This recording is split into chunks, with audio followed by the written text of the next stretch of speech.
Olá, paz! 26º dia do nosso jejum e o título do nosso devocional diz assim: Escolhendo o Senhor. E o livro que nós vamos começar lendo está lá em Josué. Abra aí sua Bíblia, Josué 24, verso 15, que diz assim. Muitas pessoas já conhecem uns versículos um pouquinho para baixo desse, o que eu quero falar com vocês, porém eu vou ler a partir do 15 para você entender. Olha o que diz. Porém, se vos parece mal servir ao Senhor, escolhei hoje a quem sirvais. Se aos deuses ou a quem serviram os vossos pais que estavam da além do Eufrates, ou os deuses dos amorreus em cuja terra habitais. Eu e a minha casa serviremos ao Senhor. Muitas pessoas falam desse pedacinho, eu e minha casa servirei. E as pessoas acham que isso é uma promessa. Elas falam esse versículo como se fosse uma promessa do Senhor, mas na verdade não é. Aqui, Josué está falando de uma escolha que ele fez. Ele deu a opção, vocês querem servir a outros deuses, vocês querem servir os deuses dos seus pais, mas vocês escolhem o que vocês querem, mas eu e a minha casa vamos servir ao Senhor. A nossa escolha é servir ao Deus vivo, ao Deus Criador. Por quê? Porque esse povo que Josué, ele veio substituir Moisés. Moisés já tinha partido e Moisés já tinha levado o povo no deserto, havia anos eles lá no deserto caminhando para a terra prometida, a qual o Senhor tinha prometido.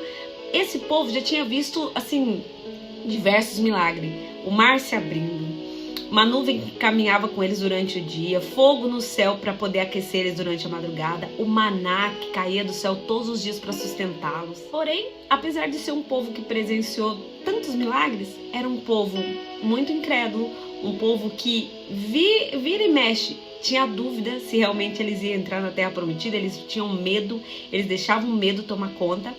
Era um povo que era muito inconstante, uma hora cria, uma hora não cria, reclamava muito. Porém, Josué e Caleb não temeram, falaram não, nós vamos lá, nós vamos possuir a terra, e foram adiante. E Josué era esse homem. Então quando ele, nessa mensagem que a gente vê aqui, você vê que ele escolheu, e a decisão dele refletia na família. Eu e minha casa vamos servir ao Senhor.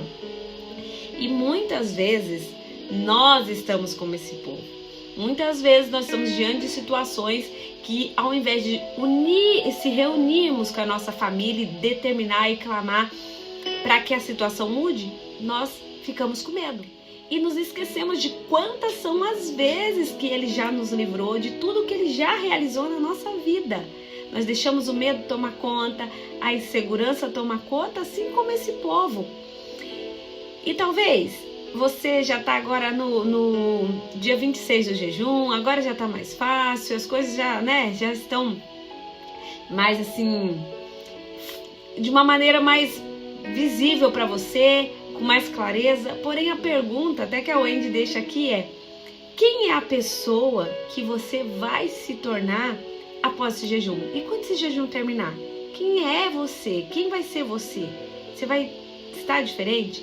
Porque o que é o maior desejo é que você seja transformado e a sua casa consiga perceber isso, porque de uma forma vai tocá-los e eles vão querer essa transformação.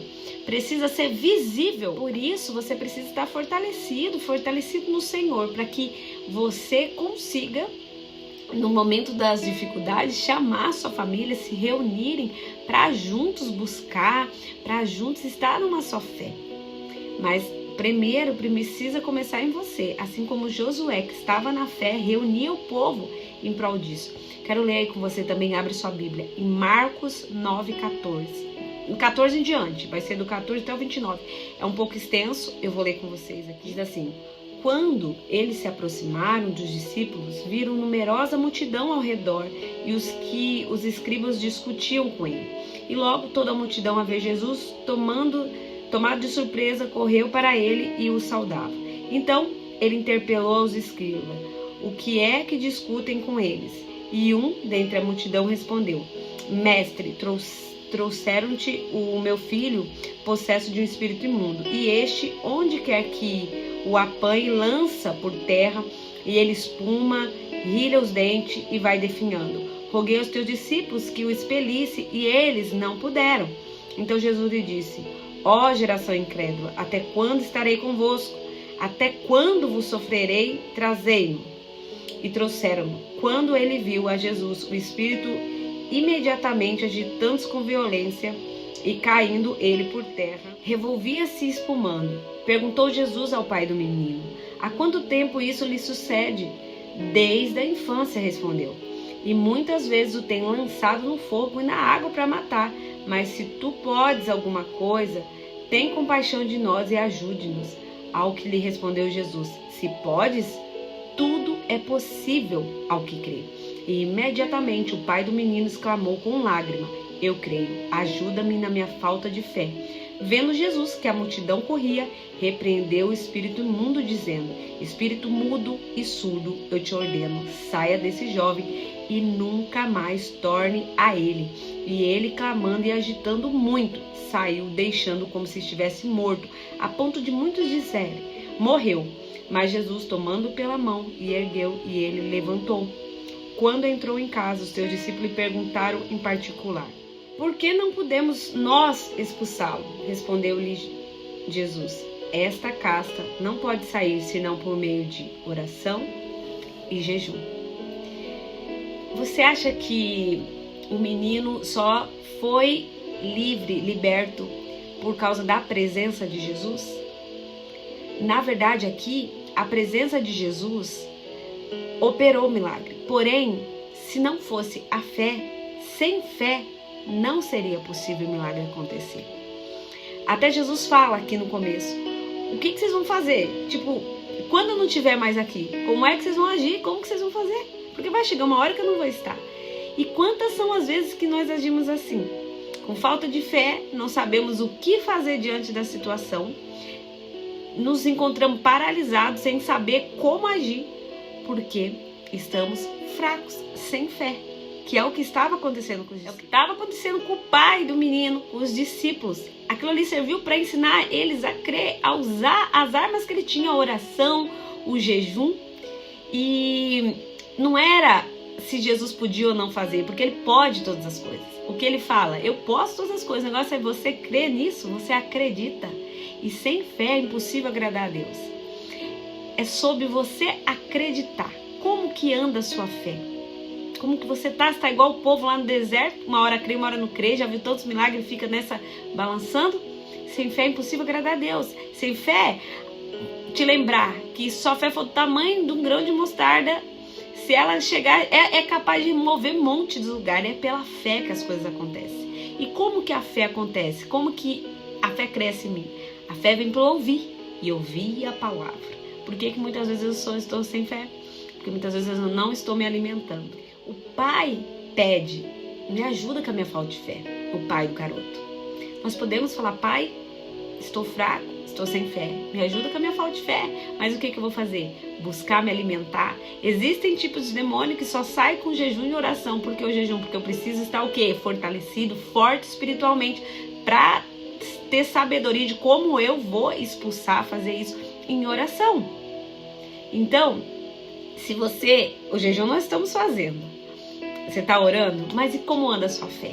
É um composto, a gente precisa dos três, eles precisam caminhar junto.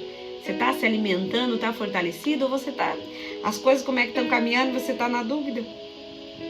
Se por algum motivo você estava fraco, hoje é aquele dia de se fortalecer a sua fé, para que você possa chegar à terra prometida, para que você possa expulsar o mal, repreender, usar as armas que o Senhor te deu.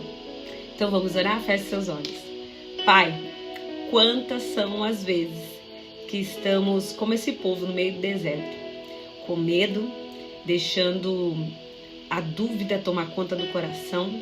Às vezes estamos até cumprindo aquilo que o Senhor nos ordenou, como esse povo que seguia à risca a lei, mas às vezes estamos com a fé abalada, porque não estamos nos alimentando da Tua palavra, ouvimos a mensagem esporadicamente, não fazemos a nossa parte no todo.